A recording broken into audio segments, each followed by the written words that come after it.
Kıymetli kardeşlerim, Rabbimizin bizlere bahşettiği en kıymetli nimetlerden biri sudur. Kur'an-ı Kerim'in ifadesiyle canlı olan her varlık sudan yaratılmıştır ve suya bağlı bir ömür sürmektedir. Su hayatımızın kaynağıdır. Toprağımızın da bereketidir.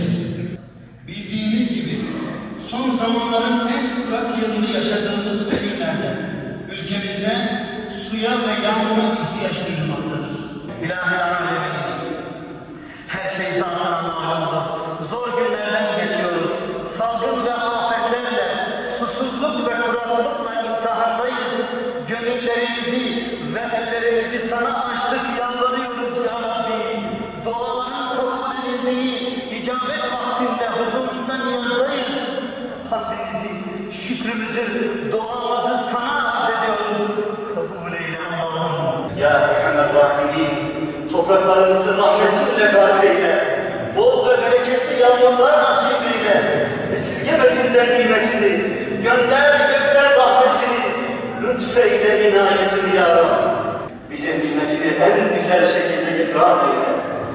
Gönlümüzde sevincimizi, ticaretimizde bolluk ve bereketimizi arttır ya Rabbi. Her türlü afetten ve zarardan bizleri ve ekinlerimizi koru ya Rabbi. Allah'ım bize yağmur ver. Allah'ım bize yağmur ver. Allah'ım bize yağmur ver. Vadilere, tepelere, susuz kalmış arazilere ve tüm beldelere rahmetinle hayat ver ya Rabbi.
Hayırlı uğurlu olsun Allah.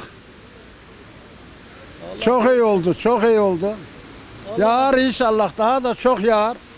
Allah'tan umut kesilmez. Barajlarımız kurudu bak Türkiye çapında. Allah Cenab-ı Allah ihsan etti. Geçen cuma da yağmur duası edildi. Bunu bekliyorduk. Beklediğimiz yağmur geldi inşallah.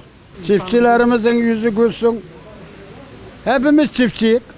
Ekinlerimiz bitmiydi, biter mi inşallah. Sular kuruduydu, inşallah iyi olur. Diyeceklerim bu kadar. Vallahi Allah'ın bereketi çok da güzel oldu. Çiftçiye iyi oldu. Mesela ben arpa ekmiştim, güzel oldu. Bizim için iyi oldu, sevindirici oldu. Susuzluğumuz gider, barajlarımız dolar. Çok iyi oldu. Geçen cuma namazında da dua edildi. Türkiye çapı 81 ilde. İnşallah o dualar kabul olmuştur. Aylardır valla çiftçilerin gözü bu yağmurdaydı. Çok şükür o da yağdı. İnşallah daha da yağar. Allah bol bol hikmetini insanların üstüne eksik etmesin. Vallahi cuma günü dualar okundu. Yağmur duası Allah kabul etti. Yağmur yağıyor. Yağmur olmazsa bir şey olmuyor. Oldu. Çok sevinçliyiz. Rahmet Allah yağmur yağdırdı. Çok sevinçliyiz. Tabii rahmet yağıyor. Yani bu bütün dünyanın beklemiş olduğu, bütün insanları ve canlıları beklemiş olduğu bir şeydir. Bir rahmattır. Ve bu milletimizin duası Allah'ın izniyle her zaman karşılık bulur ve buldu da. Ve bütün ülkemizin hemen hemen her tarafında da şu anda yağmur yağmakta. Çok güzel bir rahmet. Ve bundan dolayı da mutluyuz, sevinçliyiz. Tabii toplumumuzda olumsuz insanlar mevcut olur. ve bu tür dengesiz insanlar da çıkacaktır. Yani bu dünyanın bir şeyidir yani. Tabii ki olumsuz insanlar mevcuttur. Bunun için de Allah onlarda ıslah etsin diyoruz. Tabii yağmur bereket demek, bolluk demek.